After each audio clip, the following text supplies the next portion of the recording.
Hello and welcome to the podcast. My name is Sam. And hello, everyone. I am Chloe. We are so happy you are listening to us today. Today, we talk about a big problem for English beginners. It is translating in your head. Yes, Sam. This bad habit stops you from speaking fast.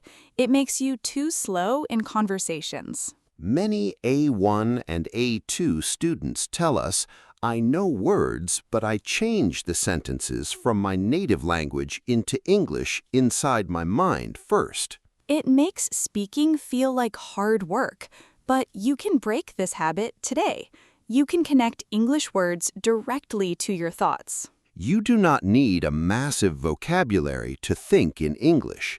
You can do it right now with simple words. How do we do that? Many people think they must be advanced students to think in English. That is a mistake. Look at a table near you.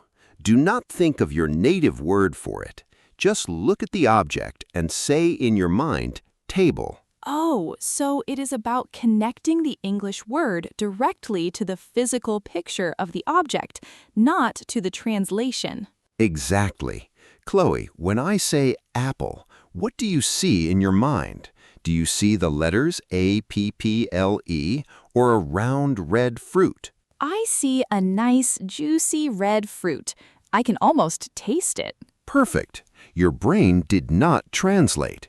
It connected the sound directly to the image. We want to do that with everything. That makes sense. So what is the very first step to do this every day? Step number 1 is label your world. Change your environment so your eyes see English words all day long. Using sticky notes, those small pieces of paper with glue on the back. Yes. Walk around your bedroom, kitchen, and living room. Write the English name of the object and stick it there. For example, write fridge on the refrigerator, window on the glass, and door on the door. Write cup on your coffee cup. Every time you open the fridge or look outside, your eyes see the English word. You do not need to read it out loud. Your brain just looks at it. After 1 week, when you look at the object, you think the English word automatically. Step number 2 is to change your phone's system language to English. We look at our mobile phones for hours every day. That sounds a little scary for an A1 beginner. What if I get lost or cannot find my settings? You already know your phone perfectly by memory. You know where the buttons are and where the camera app is. That's true.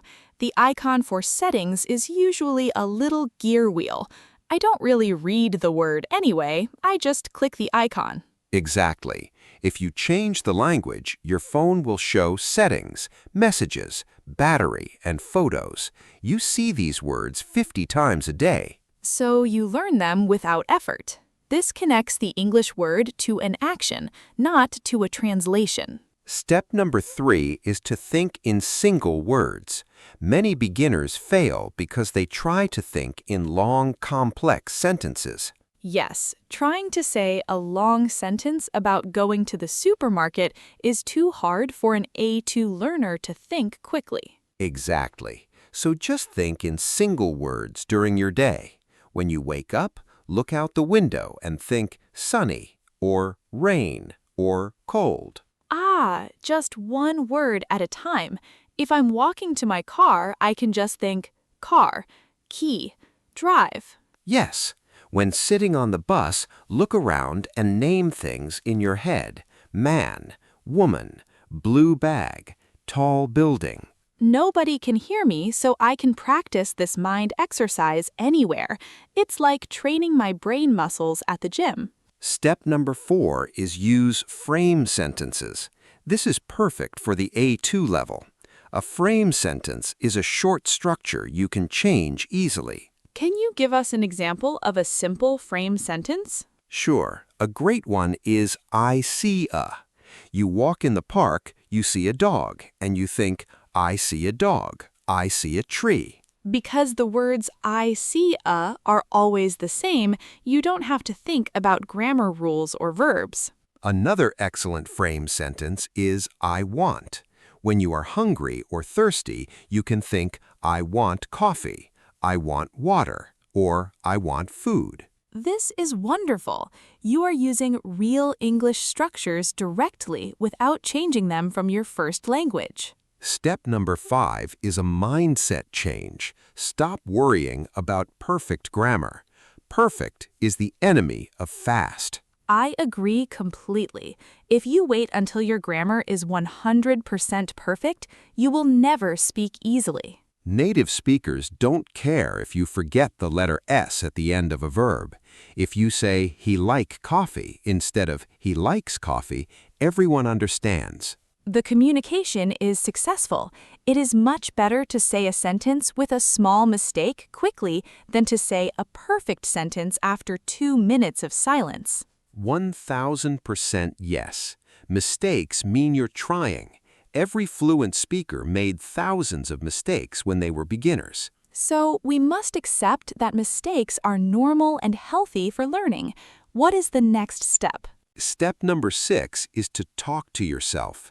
Speak your actions out loud when you're alone at home. Your bedroom has no judgment, and nobody will laugh at your pronunciation.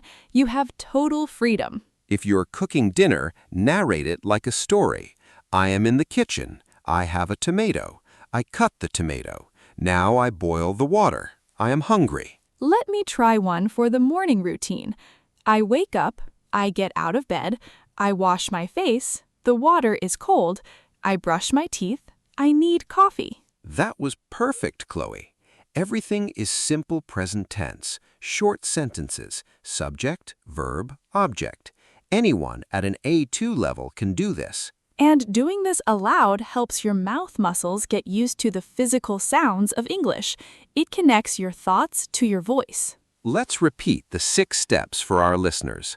Label your world, change your phone's language, think in single words, use frame sentences, forget perfection, and talk to yourself. These steps are free and practical. You don't need a teacher to start doing them today. Consistency is the only key. Doing this for just 5 minutes every day is much better than studying grammar books for 3 hours only on Sundays. Well, that is all for today's episode of the podcast. Thank you so much for listening to us. Keep practicing, don't be afraid of making mistakes, and stop translating. See you in the next episode. Bye-bye. Goodbye, everyone.